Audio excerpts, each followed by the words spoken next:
Hi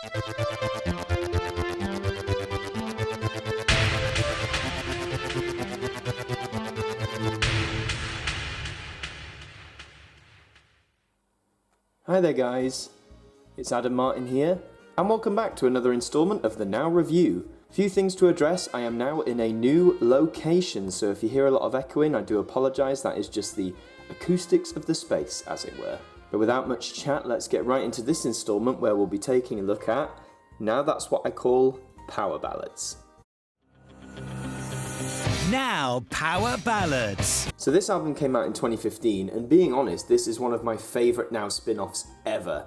I've always loved power ballads as a sort of genre of music. I'd owned previous power ballad compilations before this one, and when this came out, or when this was announced, I thought this was the perfect Now spin-off for me. I bought it new, and I enjoyed every second of it. So let's have an in-depth look at it. So here's the cover. As you can see, a lot of lightning strikes, the road there. These I've noticed are quite common tropes, it seems, for power ballads, like the lightning represents the power, the road, I guess you could argue, represents driving. People like to listen to ballads when driving, particularly strong ones, and a few songs on here appear on some driving albums too. I like the colour schemes as well, the sort of purpley pink sort of thing they're going for. There is the spine, nice and clear to read, and flicking over we have the back. So here's CD1, kicking off with Queen, Phil Collins' Journey.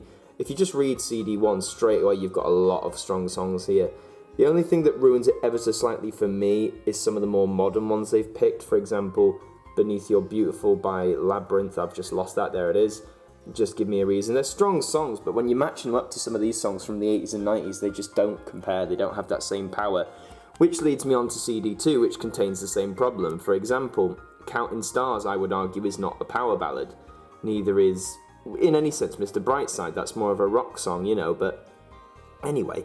Moving on, you still have some really strong songs here, like Robbie Williams, Starship, Michael Bolton, We Didn't Start the Fire to close off, which is a great song, and CD3 with Survivor, Boston, Rainbow.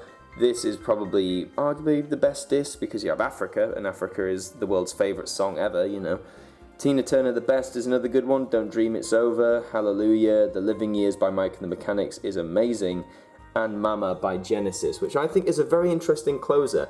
It's not what I'd expect, but it's a really great song. I really, really do enjoy this, and I'd highly recommend you give it a listen. So overall, for the most part, a very strong track list. Some modern songs let it down as they aren't as powerful per se as some of the classics, but you're still getting nearly 60 really damn good songs. This was a 2015 release, and now we're going to take a look inside.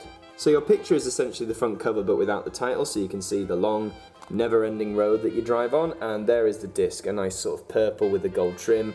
Nothing too exciting to see, but a nice colour scheme nonetheless. CDs 2 and 3 try and change it up a bit. The gold trim is still there, but you have more of a pink tone and then sort of a navy blue. So purple, pink and blue here, really nice different shades of colours, and overall simple designs, but they work really well.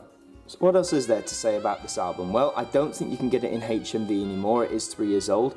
You can pick it up secondhand from a variety of places, for example secondhand shops like CEX or charity shops if you're lucky, or even places like Amazon, eBay, etc. That's where you can pick it up, but what else can I say about the tracklist? Well, again, if you're looking for the kinds of power ballads that are most recognised, you're going to get a lot of the staples, your Survivors, your Bonnie Tylers, etc. A lot of 80s songs really, because I think that's when power ballads really hit their stride, and I'm a massive 80s fan anyway, so if you like the 80s in general and you like power ballads, you ain't gonna go wrong. If you can handle some of the odd songs on here, like the One Republic and the Beneath Your Beautifuls that are on here, if you like them in general, then you're absolutely fine. You should definitely go and get this. I wouldn't let them jar you that much though, because you do have, as I said, nearly 60 other songs that will meet the expectations that you're after. There are some surprises on here too, such as like the Mike and the Mechanics and Genesis. For me, those were my first times hearing that song, and songs like Hallelujah by Jeff Buckley. It's a really nice rendition of Hallelujah. It's not the Leonard Cohen original, but it's still a great interpretation of it.